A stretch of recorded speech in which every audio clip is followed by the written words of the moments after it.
अस्सलाम वालेकुम नाज़रीन, मैं हूं सैयद ज़ुल्फ़िकार गिलानी और आप देख रहे हैं गिलानी व्लॉग्स। चोलस्तान का इलाका सदा से सहरा नहीं था, बल्कि एक ज़माना ये था कि ये सरसब्ज़ व शादाब इलाका हुआ करता था। ये वो दौर था जब दरियाए हाकड़ा यहाँ से गुज़रता था और उसके किनारे तिजारती काफ़िले दिल्ली से मुल्तान तक सफ़र किया करते थे। उन तिजारती काफ़िलों की सहूलत के लिए या उनकी मेहमान नवाजी के लिए जगह जगह किले बने हुए थे। कुछ जंगी मकासद के लिए थे और कुछ अपने ज़ाती रिहाइश के लिए थे, जबकि कुछ किले उन लोगों के लिए थे जो इतनी दूर से फासला तय करके चोलस्तान का इलाका अबूर करके मुल्तान या मुल्तान से दिल्ली जाया करते थे। इसी तरह का एक किला मेरे पीछे आपको दिखाई दे रहा है। ये फोर्ट अब्बास शहर से कोई 25-26 किलोमीटर के फासले पर वाक़ है और इसका नाम है किला जामगढ़। लेकिन अफसोस की बात यह है कि जैसे चोलस्तान में आंधी के भगोले चलते हैं, रेत के भगोले चलते हैं और वो सारी चीज़ों को अपने साथ उड़ा ले जाते हैं, इसी तरह लगता ये है कि चोलस्तान की जो तारीख़ है, ख़ास तौर पर उसके किलों की तारीख़, उन्हें भी रेत का कोई बगोला उड़ा ले गया है। यहाँ 47 किले हुआ करते थे और अब उनमें से बेशतर किलों के या तो खंडरात रह गए हैं या उनका नामो निशान मिट गया है। लेकिन ये किला अब अच्छी हालत में है। जब मैं आपको दिखाने के लिए लाया हूँ, कुछ अर्सा पहले तक इसकी हालत ख़राब थी, इसकी दीवारें टूटी हुई थी, लेकिन अब ये किला अपनी उसी आबोताब में नज़र आता है जो एक ज़माने में कभी था। इसका ऊपरी हिस्सा आप यहाँ से भी देख सकते हैं कि जहाँ से इसकी दीवारें नई बनाई गई हैं और जो नीचे का हिस्सा है ये इसका पुराना है। इस वक्त इसकी बुनियादें खोद कर उन्हें दुरुस्त किया जा रहा है, यानी उन्हें ठीक किया जा रहा है ताकि ये किला अपनी मज़ीद उम्र जी सके। जो इसकी तबी उम्र थी वो तो ख़त्म हो गई, क्योंकि मैंने अपने किसी व्लॉग में ये कहा था कि जब अल्लाह ताला ने इंसान को तख्लीक किया तो उसकी उम्र भी तय कर दी गई और ये फार्मूला भी तय हो गया कि इंसान अपने हाथों से जो चीज़ें बनाएगा वो भी एक ना एक दिन ख़त्म हो जाएंगी, इंसान की अपनी तरह। ये किला इसका कुछ नहीं पता कि ये क्यों बनाया गया, सिवाय इसके कि इसका सिन जो दस्तयाब है वो मैंने आपको बताया है। बाकी इसमें ज़्यादातर रिहायशी कमरे हैं। मैं आपको अंदर ले चलता हूँ, दिखाता हूँ कि ये कमरे किस तर्ज के बने हुए थे। इनकी डार्ट्स बड़ी खूबसूरत बनी हुई हैं। छोटी ईंट जो पुराने ज़माने का खासा था, ये तो वो ढेर है जो नई बनाई गई है, लेकिन नई ईंट भी ईंटों को पीस कर उसका मसाला तैयार किया गया है और कोशिश की गई है कि ये ईंट उसी तरह की हो जिस तरह की पुरानी ईंट है। लेकिन उनका रंग चूँकि मांद पड़ चुका है, ये नई नवेली ईंटें हैं, इसलिए ये पैबंद लगे हुए साफ दिखाई देते हैं। लेकिन ये खुशकुन बात है कि हमारा विरसा अब संभाला जा रहा है।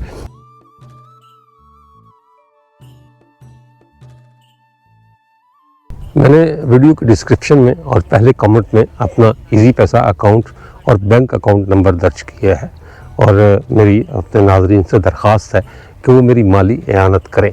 ये दरख्वास्त मैं पहले भी करता रहा हूँ, लेकिन लोगों ने ये समझा कि शायद मैं अपने लिए चंदा मांग रहा हूँ या खैरात मांग रहा हूँ। बहुत से लोगों ने कमेंट किया कि सैयद होकर मांगते हो, तुम्हें शर्म आनी चाहिए। पहला यूट्यूबर देखा है जो लोगों से चंदा मांग रहा है, यूट्यूब से लाखों रुपए कमाते हो और हमसे पैसे भी मांगते हो। ऐसी कोई बात नहीं। पहली बात तो ये कि यूट्यूब से लाखों रुपए वो कमाते हैं जो फैमिली व्लॉग के नाम पर गंद फैलाते हैं। मैं ऐसा कोई काम नहीं कर रहा, बल्कि मैं अपने विरसे से अपनी नई नस्ल को रूशनास कराने के एक मिशन पर निकला हूँ। अगर मैंने माली एआनत आपसे मांगी है तो अपने घर के खर्च के लिए या किसी चंदे के तौर पर नहीं मांगी, कोई खैरात नहीं मांगी, बल्कि मैंने ये दरख्वास्त की है कि ये मिशन जो नई नस्ल को अपने गुजरे हुए कल से रूशनास कराने के लिए मैं लेकर चला हूँ, इसमें मेरा साथ दीजिए। व्लॉगिंग बहरहाल एक महंगा शौक़ है और मुझे बहुत दूर दूर सफ़र करना पड़ता है, जिस पर अखराजात भी आते हैं, जाने आने रहने खाने पीने के। वो अखराजात यूट्यूब के पैसों से पूरे नहीं होते। इसलिए मेरी नाज़रीन से दरख्वास्त है कि वो अगर मेरी माली एआनत कर सकते हैं तो करें, जो नहीं कर सकते वो मेरे लिए दुआ कर दें। और इसके साथ मैं उन नाज़रीन का भी शुक्रिया अदा करता हूँ। बहुत से दोस्त साहब ने मेरी माली एआनत की है और मज़ीद करना भी चाहते हैं, उन्होंने मुझे कहा है, उनका बहुत शुक्रिया। मेरी तरफ से दुआ उनके लिए कि अल्लाह ताला उनके रिज़्क़ में बरकत दे और उनके मुश्किलें आसान करे। तो आपसे भी दरख्वास्त है कि आप इसमें रमिशन में साथ दें और मेरी एआनत करें ताकि मैं इसे आगे लेकर चलूँ। आपका बहुत शुक्रिया। ये इसका मरकज़ी दरवाज़ा है। कहते हैं कि इस किले में सिवाय इस लकड़ी के फाटक के और कोई लकड़ी का काम नहीं हुआ था। मतलब जो कुछ भी बना था इन्हीं ईंटों की मदद से बना हुआ था। मेन दरवाज़ा एक बहुत बड़ी मेहराब बनी हुई है, दोहरी मेहराब है। ये मेहराब है, इसके आगे भी एक मेहराब है और इसे भी दोहरे अंदाज में बनाया गया है कि बाहर इसके किंगरे निकले हुए हैं और अंदर का जो हिस्सा है वो छोटा है।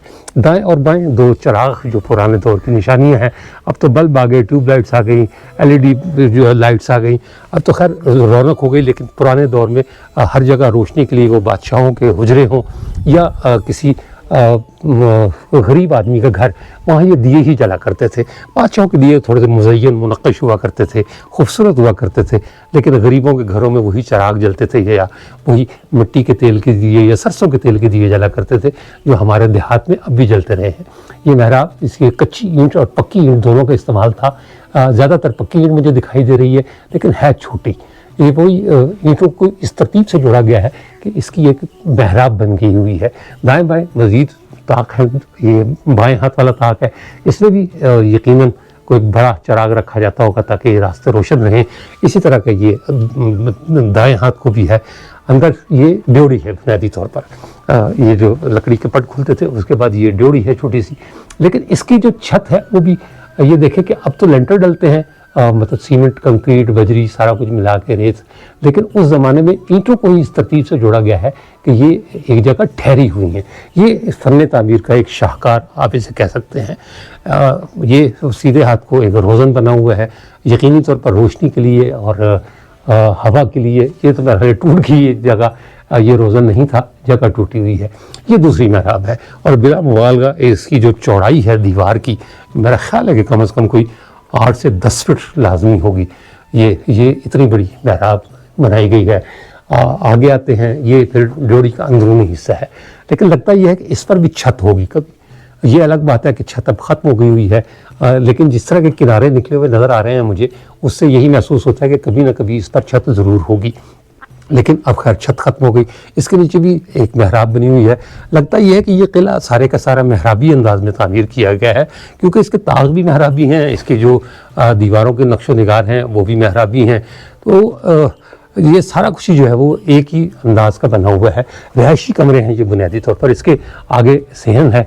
कहते हैं कि जाम खान मारफानी और उनके अहल खाना यहाँ रिहाइश पजीर भी रहे कुछ अर्सा, लेकिन बाद में फिर जो है वो लोग चले गए और ये किला आहिस्ता आहिस्ता मुनज़्ज़म होता चला गया। किसी ने कोई तवज्जो नहीं दी और फिर 1788 और 2026, तो आप यूँ कह सकते हैं कि ये तकरीबन कोई 200-250 साल हो गए। ये अंदर आए तो वैसे ये तो ड्योढ़ी है, ये रूनी ड्योढ़ी और ये अंदरूनी ड्योढ़ी, और फिर ये मेरे ख्याल में ये कोई रिहायशी कमरा था, लेकिन इसकी छत भी वैसी ही गुंबदनुमा थी। ऊपर से ईंटें लगा के देखें किस खूबसूरती से ईंटों की डाट बनाई गई है कि वो एक नीम दायरे की शक्ल में ठहरी हुई हैं। दीवारें इसकी भी मोटी हैं। दीवारें मोटी बनाने का एक मकसद तो मजबूती होता था और दूसरा मकसद ये होता था कि गर्मियों में ये घर ठंडे हुआ करते थे या किलों के जो हिस्से हैं, लेकिन सर्दियों में ये गर्म हो जाया करते थे। अब तो खैर हम हीटर के बगैर ज़िंदा नहीं रह सकते, लेकिन उस ज़माने में ये चूँकि चीज़ें दस्तयाब नहीं थी, लिहाजा सारा कुछ तामीरात के अंदर ही रखा जाता था। ये इस पर भी छत थी, जो ये इसकी किगर बाकी रह गई, ये किंगरा जो बाकी रह गया है, उसे लगता है कि इसकी छत थी, लेकिन वो फिर आहिस्ता आहिस्ता ख़त्म हो गई। ये इसका ऊपर का हिस्सा है गिर गया हुआ है, लेकिन चूँकि मुरम्मत का काम जारी है, इसलिए यकीनन जब कभी दोबारा आना होगा या आप कभी दोबारा आएँ तो यकीनी तौर पर ये सारा कुछ बना हुआ मिलेगा आपको। ये अंदर जाने का रास्ते के लिए वैसे सारे कमरे एक ही तरह के बने हुए हैं, एक ही अंदाज है, एक ही साइज़ भी मुझे एक ही लग रहा है। इस पर भी यकीनी तौर पर छत थी, जो इसके किनारे रह गए हुए हैं, बाकी उनसे लगता यही है कि इस पर भी ईंटों की मदद से ही गोलाई में छत बनी हुई थी। ये एक खूबसूरती की बात है कि सारे के सारी जो छतें हैं वो गोलाई में बनी हुई हैं। ये एक और कमरा, इसको खोदा गया है, यानी इसकी दीवारों की खुदाई की गई है, बल्कि आप ये कह सकते हैं कि रगड़ाई की गई है ताकि इसे नए सिरे से बनाया जा सके। ये सामने का ताक ये धंस गया हुआ है ज़मीन में और अब इसे कोशिश की जा रही है दोबारा बहाल करने की। ये ऊपर पुरानी ईंटों के ढेर रह गए हैं, लेकिन बहरहाल ये अब भी इंटैक्ट हैं, यानी इतनी मजबूत ये दीवारें बनी हुई हैं कि इतना अरसा गुजरने के बावजूद भी 2 सदियों से ज़्यादा अरसा गुजर गया, लेकिन ये अभी तक इसी तरह खड़ी हैं। छतें चूँकि उन पर बोझ पड़ता है मिट्टी का या बारिश का ज़्यादा वो सहारती हैं, असर छतों पर ज़्यादा वो होता है, ज़्यादा छतें इनकी गिर जाती हैं। ये ऊपर जाने की सीढ़ी हैं, देखते हैं कि ये मेरे ख्याल ऊपर ही जाके कहीं ख़त्म हो जाती हैं, नज़दीक ही चलते हैं ऊपर। ये अब आखिरी वो एक रिहायशी कमरा मेरा ख्याल है 1 2 3 4 5 6, 3 वो हैं, 3 ये हैं, 6 और एक ही है। गालिबन 7 रिहायशी कमरे हैं जी इसमें, जो अब तो ख़त्म हो गए हैं।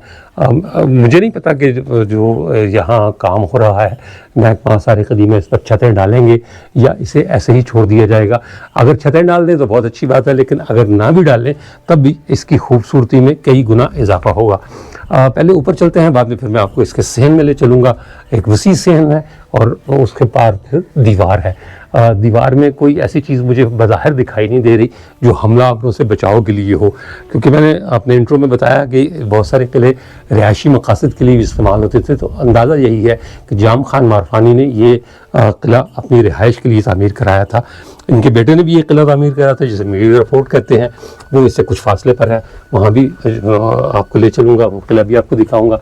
लेकिन पहले बाप का किला, जो कि बाप बड़ा होता है इसलिए पहला हक उनका है कि पहले मैं आपको जामगढ़ दिखाऊं और फिर बाद में मीरगढ़। ये मैं चढ़कर दीवार पर सीढ़ियाँ चढ़कर एक जगह आ गया हूँ दीवार पर। ये इसका ऊपरी हिस्सा आपको दिखाई दे रहा होगा। ये वो कमरे हैं जो मैंने नीचे से आपको दिखाए, जिनमें से कुछ छतें बिल्कुल ख़त्म हो गई हैं और कुछ की छतें कुछ बाकी बची हुई हैं। यहाँ से आपको सही अंदाज़ा होगा कि किस तरह इन छतों को बनाया गया था, इनको जोड़ा गया था।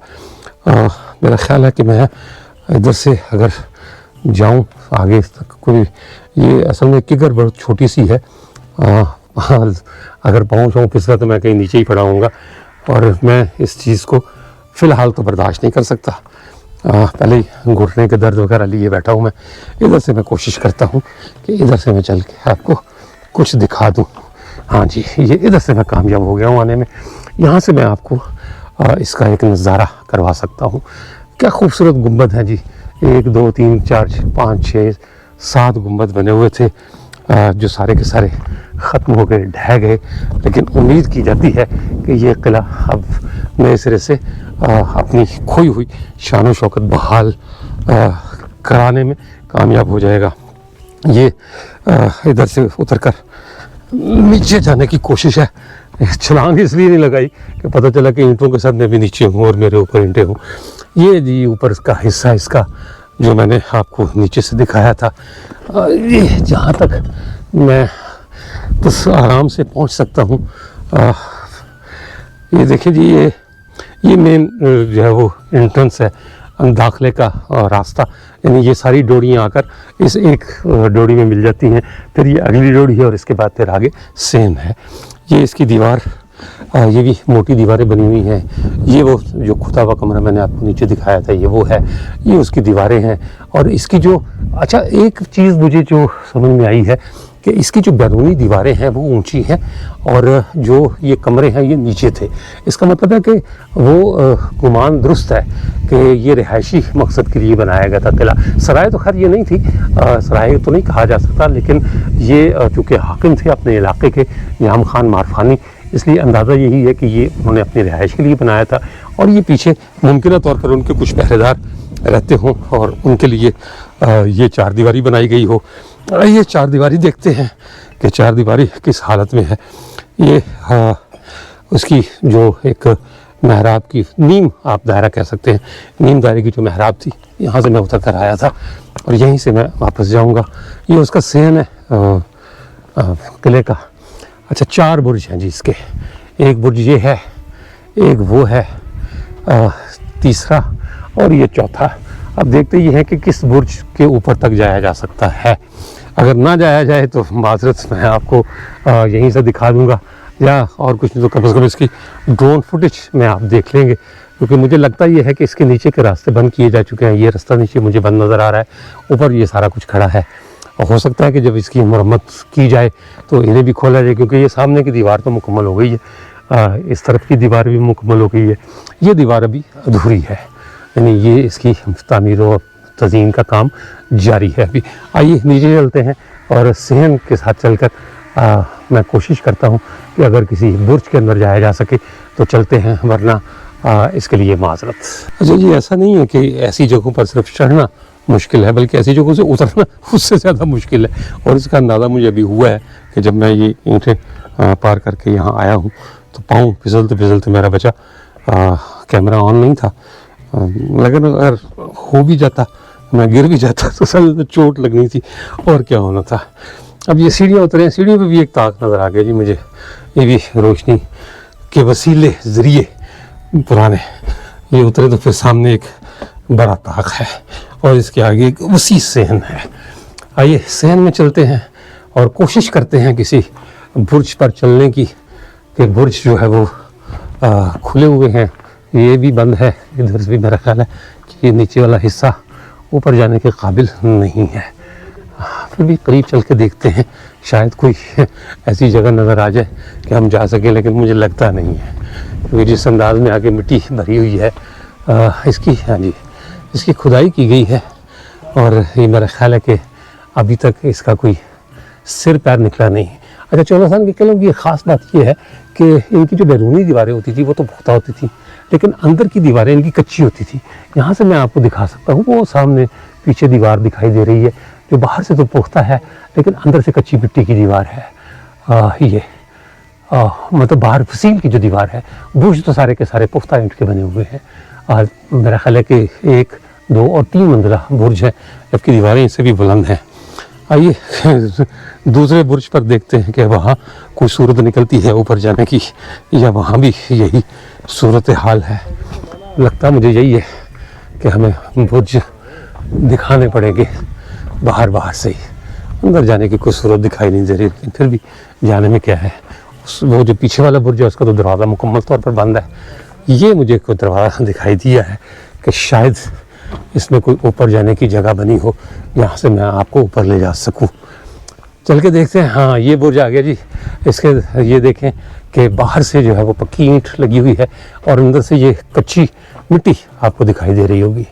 तो जो मैंने आपको बताया था कि चौलास्थान किलों का अंदाज़े तामीर इस तरह का था।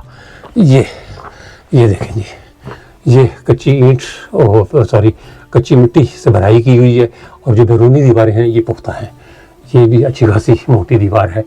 ये मेरा ख्याल है कि कोई 1, 2, 3 फुट, 3 से 5 फुट के दरमियान ये चौड़ी है। यानी मैं इसके बिल्कुल साथ खड़ा हूँ तो ये कैमरे के फ्रेम में नहीं आ रही, इससे अंदाज़ा लगा लें। ये अंदर जो है वो बुर्जी बनी है एक। ये अंदर तो खैर अंधेरा है और सामान रखा हुआ है। ये इसके ऊपर कुछ दिखाई नहीं देगा ना, मेरे पास सर्च लाइट है कि मैं ऊपर तक आपको मार के दिखाऊं। सीढ़ियाँ इसकी अच्छी खासी वो हैं, फिसलवा हैं। मैं कोशिश करता हूँ अगर मुझसे ऊपर जाया गया तो या फिसल के गिरूंगा या फिर कहीं और पहुँचूंगा, लेकिन चलते हैं ऊपर। उतरने की बाद में देखेंगे, पहले ऊपर तो चलें। शाबाश। नहीं जी, मैं सहारा लेकर यहाँ तक तो आ गया हूँ। हाँ जी, ये फसील की दीवार, फसील का चबूतरा, नॉट दीवार तो इटसेल्फ ये है। ये मैं चबूतरे पर आ गया हूँ, यहाँ तक मैं पहुँचने में कामयाब हो गया और इसी बहाने सामने वाले बुर्ज तक भी रसाई मिल गई मुझे। यानी ये जो चबूतरा बना हुआ है, अच्छा अगर ये जंगी किला होता तो इस दीवार में कोई तीरंदाजों के लिए सुराख होते, लेकिन मुझे कोई ऐसी जगह दिखाई नहीं दी जिससे मैं ये यकीन कर सकूं कि ये किला जंगी किला था। हाँ, इसके बुर्जों में ऐसी जगह बनी हुई हैं, निशानची जिनको कहा जाता था, या तीरंदाज आप कह सकते हैं कि तीरंदाजों के लिए जगह ज़रूर बनी हुई हैं इसके बुर्जों पर, लेकिन दीवार में कोई ऐसी चीज़ नहीं है जिससे ये कहा जा सके कि यहाँ तीरंदाज खड़े होते थे। मुमकिन है ये नई तामीर है, लेकिन जो तामीर बाहर से नज़र आती है उसमें तीरंदाजों की ये जगहें दिखाई देती हैं, लेकिन अंदर नहीं है। हैरत की बात है। बहरहाल ये भी ऊपर जाने की कोई सूरत नहीं है। यहाँ पर मलबा है पूरे का पूरा पड़ा हुआ। अगर ऊपर जा सकता तो मैं आपको ज़रूर दिखाता। हाँ, यहाँ खड़े होकर मैं आपको इसका गुंबद तामीर किया जा रहा है, ये ज़रूर दिखा देता हूँ। गुंबद की तामीर जो है वो जारी है और बहुत जल्द ये अपनी पुरानी शान शौकत में बहाल हो जाएगा किला। ये इसकी डाट बनी हुई है, यकीनी तौर पर इससे भी काम होगा। जो मेरा अंदाज़ा है, जो मैंने देखा है, उससे यही लगता है कि ये सारा किला नए सिरे से इसकी तज़ीन व आराइश की जाएगी, ताकि जो लोग यहाँ आते हैं इसे देखने के लिए वो ये समझ सकें कि ये किस अंदाज का किला था। वो दूसरा बुर्ज है और उसकी बनावट भी यकीनी तौर पर इसी तरह की होगी जिस तरह इस बुर्ज की बनावट है। ये वो सामने रिहायशी हिस्सा नज़र आ रहा है। इसके पीछे तो गोलाई वाली छतें हैं, लेकिन ये सामने का हिस्सा जो है मुझे चुकोर दिखाई दे रहा है। इसके नीचे एक डाट बनी हुई है, या तो कोई कमरा मिट्टी के नीचे दब गया है और ये डाट बाहर रह गई है, या ये कि ये कोई रास्ता था जो अब मुस्तमल नहीं रह गया, इस्तेमाल नहीं होता, नहीं अब वो नहीं रह गया। लेकिन लगता यही है कि जो पुराना दौर था, यानी जाम खान मारफानी का और दूसरों का, उसमें यहाँ कोई दरवाज़ा होगा। अच्छा, ये जो हिस्सा है रिहायशी हिस्सा, ये किले से बिल्कुल अलग दिखाई देता है। यानी किले के अंदर सहन में आने के लिए आपको उन कमरों से गुजरना ज़रूरी है। ऐसा नहीं है कि आप किले में दाखिल होकर उन कमरों तक पहुँचे, नहीं, बल्कि उन कमरों से होकर आप किले के सहन तक आ सकते हैं। ये एक अजीब बात है कि पहले ख़ानदान रिहाइश पजीर है, अगर उनकी हिफाजत मकसूद होती तो वो सारा कुछ फसील के अंदर होता, लेकिन फसील के अंदर कुछ भी नहीं है। वो सामने मुझे बुर्ज नज़र आ रहा है, वो भी अंदर से कच्चा है, ये भी सामने भी जो है वो कच्चा है। अच्छा, इसके ऊपर की सीढ़ियाँ कुछ थोड़ी सी बेहतर हालत में है, ये भी इसका भी गुंबद बन रहा है। ये साथ जगह है, अगर बेहतर हालत में है तो कोशिश करने में कोई हर्ज नहीं है कि ऊपर जाया जाए। ये जनाब, हाँ जी, ये मैं आ गया ऊपर और ये जी इसका गुंबद बन रहा है। ये शटरिंग के लिए बांस इस्तेमाल किए जा रहे हैं। ये चोलस्तान का एक नज़ारा। सूरज शाम का वक्त है, अभी ढला तो नहीं लेकिन ढलने के करीब है, असर मेरा ख्याल है हो गई है। और ये नए सिरे से इस गुंबद को बनाया जा रहा है। ये इसका तर्ज तामीर है। साया मेरा आ रहा होगा कहीं ना कहीं, क्योंकि सूरज मेरे पीछे है तो उसका साया पड़ रहा होगा। उसके लिए मैं अपने नाज़रीन से माज़रत चाहता हूँ, जिन्हें नागवार गुज़रे वो सरफ़ नज़र करें। ये इसका गुंबद है, ये दरमियान में गुंबद है और बाकी बुर्जों की दीवारें हैं, अच्छी खासी बुलंद दीवारें हैं जी। मेरा ख्याल है 25-30 फुट तो यकीनी तौर पर ये बुलंद होंगी। आइए वापसी का सफ़र करते हैं। वापसी का सफ़र कुछ ज़्यादा मुश्किल है। उसकी वजह यह कि मैं चढ़ तो आया था उस फिसलने वाली जगह से, अब ये देखना है कि वापसी की क्या सूरत बनती है। गिरे बगैर नीचे पहुंच जाता हूँ या गिर के नीचे पहुंचूंगा, क्योंकि ये जो आगे वाली सीढ़ियाँ हैं वो सीढ़ियाँ नहीं है, बस पाँव रखने की जगह है, और वो भी इस अंदाज में कि अब फिसले कि तब फिसले। लेकिन फिर भी अल्लाह खैर करेगा, देखते हैं, अल्लाह करम करने वाला है। ये जी ये देखें ना, ये सीढ़ी नहीं है, बस आप सहारा ले सकते हैं। ये मिट्टी भी जड़ना शुरू हो गई, साथ मुझसे पहले मिट्टी नीचे पहुंच गई है, पाँव जमा के रखना पड़ रहा है। ये मिट्टी साथ साथ गिर रही है। चलें जी, अल्लाह का शुक्र है कि मैं बखैर वाफियत नीचे पहुंचने में कामयाब हो गया। ये जी किला बस इतना ही, और तारीख भी इतनी ही जो मैंने आपको बताई है कि इस सन में इस आदमी ने इसे तामीर कराया। ना मकसद का पता है क्यों तामीर कराया, और ना इसके बाद की कोई कहानी हमें दस्तयाब है, ना कोई हकीकत दस्तयाब है, ना कोई कहानी दस्तयाब है। बस तारीख में यही लिखा हुआ है कि जी इसे इस बंदे ने बनवाया था। क्यों बनवाया था नहीं पता, कब तक सलामत रहा नहीं पता। बस यही है जी कि एक लकड़ी का फाटक लगा हुआ था और बाकी सारा काम ईंटों की मदद से किया गया है, और ये सारे का सारा आपके सामने है। ये इसकी तामीर व मुरम्मत का काम जारी है, इसकी बुनियादों की खुदाई हो रही है। महकमा आसार क़दीमा पंजाब बड़ी सूरत से काम कर रहा है, और ये मज़दूर लगे हुए हैं। पहले इन्होंने दीवारें मुकम्मल की हैं और इसे पुराने अंदाज में बहाल करने की कोशिश की है। ईंटें ख़ास तौर पर बनाई गई हैं इसके लिए, और अब इसकी बुनियादों को मजबूत करने का काम जारी है, और मेरा ख्याल है कि अगले चंद महीनों में ये काम मुकम्मल हो जाएगा। ये जो बुर्ज है यहाँ से बैरूनी तरफ से वो नज़र आती हैं तीरंदाज़ों की जो एक खिड़कियाँ होती थी जिससे वो देखते थे बाहर। ये डिज़ाइन में तो उन्हें बरकरार रखा गया है, लेकिन अंदर से इन्हें बंद कर दिया गया है।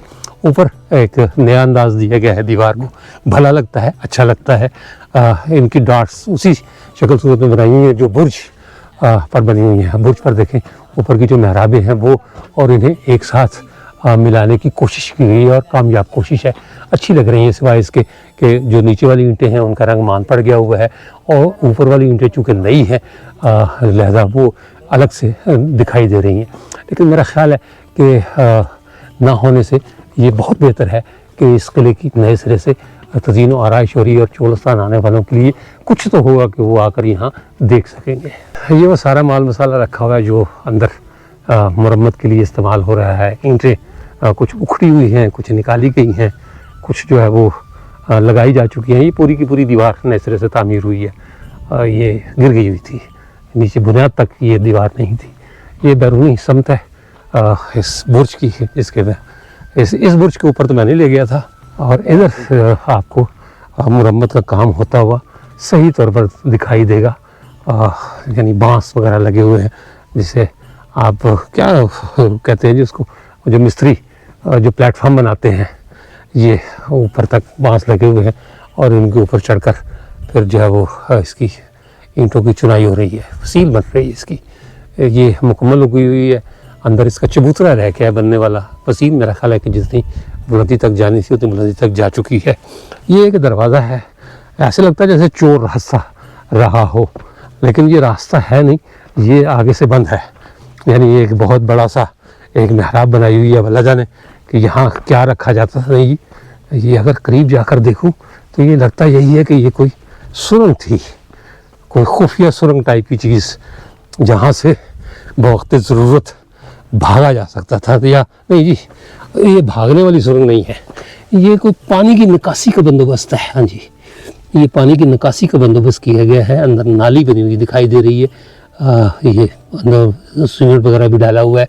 ये मेरा ख्याल है कि यहाँ से किले का जो पानी है वो बाहर निकाला जाता था। ये खुफिया सुरंग वाले मफरूज़े सारे गलत साबित हो गए। जब मैं नीचे बैठकर अंदर मैंने देखा तो पता चला कि नहीं जी, ये तो कुछ भी नहीं है। अच्छा, दूर दूर तक और इसके कोई आबादी ना पहले थी ना अब है। ये सारे का सारा आपको चोलस्तान का इलाका दिखाई दे रहा है। रेत है यहाँ, तो खैर बड़े टीले नहीं हैं, लेकिन है सारे का सारा चोलस्तान का इलाका भी आबाद। कहीं कहीं कोई ज़मीन आबाद है। मेरी जो मुकामी लोग हैं उनमें से एक दो चार बंदों से बात हुई, तो मैंने उनसे पूछा जी कि आप लोग क्या करते हैं, तो उन्होंने कहा कि हम जी ज़िम्मेदारा करते हैं, लेकिन चूँकि ज़िम्मेदारी से गुजारा नहीं होता, हम भेड़ बकरियाँ और मवेशी भी हमने पाले हुए हैं। हुकूमत ने हमें जो ज़मीन अलाट की है वो कड़वे पानी के साथ अलाट कर दी है, और कड़वे पानी से ज़ाहिर सी बात है कि बिजाई नहीं हो सकती, फसल नहीं उग सकती। तो खैर ये शिकवा अपनी जगह, बताना ये मकसूद था कि चोलस्तान बहरहाल एक पसमानदा इलाका है पाकिस्तान का। इसे जितनी ज़्यादा से ज़्यादा तवज्जो दी जानी चाहिए, मेरा ख्याल है कि नहीं दी जा रही। जितने भी व्लॉगर्स यहाँ आते हैं, मुझे ये भी पता चला है कि वो जब चोलस्तान के कल्चर को शूट करने की कोशिश करते हैं तो वो जो ख़वातीन होती हैं उन्हें बाहर से लेकर आते हैं, यानी वो शहरों की रहने वाली लड़कियाँ होती हैं, और वो मुकामी लोग नहीं होते, बल्कि उन्हें अदाकारी के पैसे दिए जाते हैं, और फिर उन्हें उन झोंपड़ियों में या गोपे, जो इनकी एक ट्रेडिशनल झोंपड़ियाँ हैं, कोट अब्बास के इलाके में वो है नहीं, और मैं यकीनी तौर पर आपको दिखाता, तो उन गोपों में बिठा दिया जाता है, उनसे वो लस्सी बनवाई जाती है, दूध बनवाया जाता है। यानी ये ज़ाहिर किया जाता है कि यहाँ की मकामी ख़वातीन हैं जो काम करती हैं, यानी टिपिकल एक गांव जो होता है चोलस्तान का, लेकिन इसमें कोई सदाकत नहीं है। वो यहाँ की ख़वातीन नहीं होती, बाहर से आती हैं, अदाकारी करती हैं, पैसे लेती हैं और फिर वो चली जाती हैं। किले के मरकज़ी दरवाज़े के सामने एक और इमारत बनी हुई है, लेकिन उसका मकसद नहीं पता कि वो क्यों बनाई गई, उसका क्या मसरफ़ था इस रिहायशी किले के बाहर। लगता ये है कि ये अलग इमारत थी, लेकिन इसका किले से ताल्लुक़ था। ऐसा नहीं है कि वो इमारत किसी और ने बनवाई और किला किसी और ने बनवाया। कुछ लोगों का ख्याल ये है कि यहाँ जो काफ़िले आया करते थे, गालिबन वो यहाँ टैक्स वगैरह जमा किया करते थे। ये कोई ऐसा दफ्तर था जहाँ उनसे मालिया वसूल किया जाता था, या जो यहाँ रिहाइश के खराजात हैं वो, या मुमकिन तौर पर जो ज़मीनें थी उनको कोई हिसाब किताब रखा जाता हो। मतलब वो कहते हैं, वो एक बड़ा अजीब सा जुमला है कि जितने मुँह उतनी बातें। तो हर आदमी ने अपना एक अंदाज़ा कायम किया है, क्योंकि तारीख़ में इसका ज़िक्र नहीं मिलता कि इस इमारत की वजह क्या थी। इस किले का नहीं मिलता कि ये किला जो है वो क्यों बनवाया गया था, इतना अजीम शान ढांचा है, चोलस्तान के वस्त में खड़ा है, तो इसका क्या पता चलेगा जब एक मरकज़ी इमारत आपकी है, उसका नहीं पता कि वो किस मकसद के लिए तामीर की गई थी। तो इस छोटी सी एक बगली इमारत का क्या पता चलेगा। लेकिन ये अंदाज़ ये बताता है कि ये इमारत भी अच्छी खासी बड़ी थी। इसका एक जो बैरूनी दरवाज़ा है वही सलामत रह गया है, बाकी अंदर मेरा ख्याल है कि खंडर है या इमारत थी नहीं। अंदर चल के देखते हैं, ये उसका बैरूनी दरवाज़ा है, ये साथ इसके भी एक बुर्ज, अंदाज़ा यही है जो बाकी बचा हुआ ढांचा है कि इसका भी एक बुर्ज था। मुमकिन तौर पर ये कोई कलेक्टर का दफ्तर हो, कोई मतलब मालिया वसूल करने वाले जो लोग थे वो हो।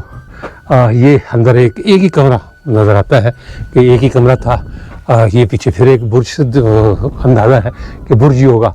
तो ये कमरा किस मकसद के लिए बनाया गया था, ये वो पुरस्कारियत है जो कभी हल नहीं हो सकती। यानी ये पता नहीं चल सकता कि ये कमरा क्यों बनाया गया था, इसका मकसद क्या था, किले के साथ इसका क्या ताल्लुक़ था। इसलिए कि मैंने जैसे पहले कहा था कि जिस तरह चोलस्तान में रेत के बगुले उड़ते हैं और सारा कुछ अपने साथ उड़ा ले जाते हैं, इसी तरह चोलस्तान की तारीख़ को भी कोई बगुला उड़ा ले गया है। और नहीं पता कि ये सिवाय इसके कि जी ये एक कतार में किले हैं। हाँ, ये एक मैं बात आपको बता दूं कि ये किले बिखरे हुए नहीं हैं। ऐसा नहीं कि चोलस्तान में एक किला दाएं है तो एक बाएं है, बल्कि ये एक लंबी कतार है जो इस बात की निशानदही करती है कि ये दरियाए हाकड़ा के किनारे ही बनाए गए थे। और एक बात मैं अपने नाज़रीन को और बता दूं, फोर्ट अब्बास शहर के हवाले से मुमकिन तौर पर बहुत से लोग इस बात को नहीं जानते कि फोर्ट अब्बास शहर उस दरिया की गुजरगाह के ऐन दरमियान में बना हुआ है जो पुरस्कार दरिया था, जो सपत सिंधु एक नाम दिया जाता है, 7 दरियाओं की सरजमीन। उसमें दरियाए हाकड़ा, जिसे हम घाघरा भी कहते हैं, और हिंदुस्तान में उसे सरस्वती कहा जाता है, वो भी हिंदुओं के मुक़द्दस 7 दरियाओं में से एक था। उस दरिया के बेड में बना हुआ है, यानी उसके पेट में फोर्ट अब्बास आबाद है। इसका पुराना नाम फोलरा था, फोर्ट अब्बास का, लेकिन नवाब ऑफ बहावलपुर ने इसे अपने मेरा ख्याल शायद छोटा भाई अब्बास खान, वो जब पैदा हुए तो उनके नाम पर फिर इसका नाम फोर्ट अब्बास कर दिया गया, वरना ये फोर्ट फोलरा था पहले, और किला फोलरा आप कह सकते हैं। तो उर्दू में इसका नाम किला अब्बास ही बनता है। अब एक अंग्रेज़ी का लाहका हमने साथ लगा दिया है और इसे अब्बास जो है वो रहने दी है अरबी यानी नाम, और फोर्ट हमने अंग्रेज़ी में लगा के इसे फोर्ट अब्बास कर दिया है। ये भावल नगर की 5 तहसीलों में से एक है, और मेरा ख्याल है कि रकबे के लिहाज से ये गालिबन, जैसे भावल नगर सबसे बड़ा ज़िला है पाकिस्तान का रकबे के लिहाज से, इसी तरह ये तहसील भी बहुत बड़ी है। असूली तौर पर तो इसे हिस्सों में तकसीम होना चाहिए, लेकिन ये मेरा व्लॉग का मकसद नहीं है। मैं चूँकि तारीख़ पर बात करता हूँ, ये इंतज़ामी फ़ैसले हैं, जो लोग हुक्मरान हैं वो जाने और ये तहसीलें और ज़िले जाने। तो ये जो एक ढांचा बना हुआ है, ये किला है, और इसके दरमियान मेरा हाल 400-500 कदम का फासला है, और उसके बाद फिर ये सामने एक ढांचा है, और नहीं पता कि ये क्यों बनाया गया था।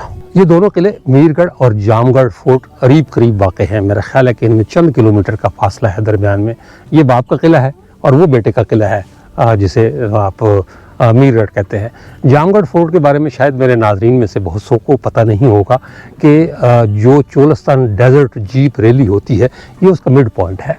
दरावर फोर्ट से चलती है और गालिबन 210 किलोमीटर का ट्रैक है, वो तय करके वो 1.5-2 घंटों में यहाँ पहुँच जाते हैं। सुबह 9 बजे सबसे पहली गाड़ी वहाँ से रवाना होती है जीप रैली की, और वो फिर हर 10 मिनट के वक्फे के बाद वो गाड़ियाँ निकलती रहती हैं, और ये जो लंबा ट्रैक है रेगिस्तान का यानी चोलस्तान का, वो तय करके जामगढ़ पहुँचते हैं, और फिर जामगढ़ में 20 मिनट वो स्टे करके और वापस रवाना होते हैं। वैसे तो वो रैली आमतौर पर फरवरी में होती है, लेकिन इस बार फरवरी की उन तारीखों में चूँकि रमज़ान है, लिहाजा अंदाज़ा है मेरा कि उसकी तारीखें भी आगे पीछे की जाएंगी, मुमकिन तौर पर ईद के बाद या रमज़ान से पहले। लेकिन बहरहाल वो यहाँ आती है। 2017 से पहले जीप रैली यहाँ नहीं आती थी, लेकिन 2017 में उसका रूट जो है वो एक्सटेंड किया गया, बढ़ाया गया, और फिर उसे यहाँ जामगढ़ फोर्ट तक लाया गया, ताकि यहाँ के लोग भी उससे फैज़ याब हो सके या उसे देख सके। अच्छा, चूँकि जीप रैली का जिक्र हुआ है तो मैं आजकल चोलस्तान में मौजूद हूँ, तो ये मैं ज़रूर कहूँगा कि चोलस्तान जीप रैली देखने के लिए पाकिस्तान ही नहीं बल्कि बैरून मुल्क से भी लोग आते हैं, सयाह आते हैं। लेकिन उस जीप रैली का चोलस्तान के लोगों की मुआशी हैसियत पर कोई असर नहीं पड़ा। होना तो ये चाहिए था कि चोलस्तान के लोग उससे फैज़याब होते, इनके वसाइल बढ़ते, लेकिन उस जीप रैली को मुनक़्क़द करने के लिए जो कुछ आपको चाहिए होता है वो चोलस्तान के बाहर से आता है, यानी यहाँ के मुकामी लोगों का उसको कोई फ़ायदा नहीं। वो यहाँ जामगढ़ के रहने वालों को या दरमियान में जो लोग हैं जो इस 200 किलोमीटर के ट्रैक में बैठे हुए हैं, उनमें से किसी को उस जीप रैली का टके का फ़ायदा नहीं है।